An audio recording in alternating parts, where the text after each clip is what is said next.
Alors ici, ce matin, on revient sur cette nouvelle. Nous parlons du Rwanda, une rébellion contre le régime Kagame qui voit les jours. On en parle ici, c'est une rébellion contre le régime Kagame qui voit les jours dans le district de Musanze, l'un des 5 districts de la province du Nord au Rwanda. Cette nouvelle force armée contre Paul Kagame a fait une déclaration en date du 10 novembre, création de forces rwandaises pour la République et la démocratie FRD. Depuis sa prise du pouvoir en juillet 1994, le Fonds patriotique rwandais FPR avec Paul Kagame en chef a délibérément instauré un système politique fondé sur une idéologie suprémaciste, raciste et tyrannique. La rébellion explique que depuis sa prise du pouvoir en juillet 1994, le Fonds patriotique rwandais FPR avec Paul Kagame en chef a délibérément instauré un système politique fondé sur une idéologie suprémaciste, raciste et tyrannique.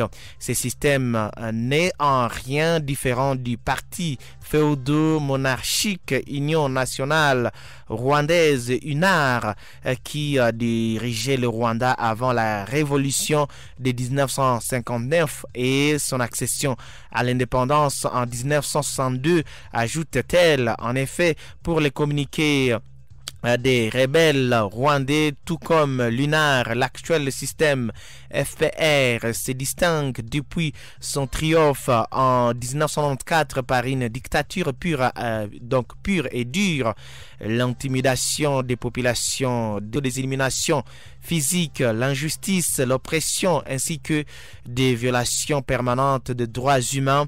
Il déclare que l'espace politique est complètement fermé, la liberté d'expression n'existe plus, les emprisonnements arbitraires, la torture et les disparitions forcées, les non-respects de la Constitution et des lois, la terreur au sein de la population, les massacres des réfugiés rwandais dans leur pays d'accueil ainsi que la politique de division du peuple, tout cela est devenu monnaie courante. Comme si cela n'était pas suffisamment grave, poursuit-il, le régime FPR a dans sa folie de grandeur conçu une politique de déstabilisation de la région en général et des pays voisins en particulier, et cela il le fait par la création de groupes armés en RDC et au Burundi.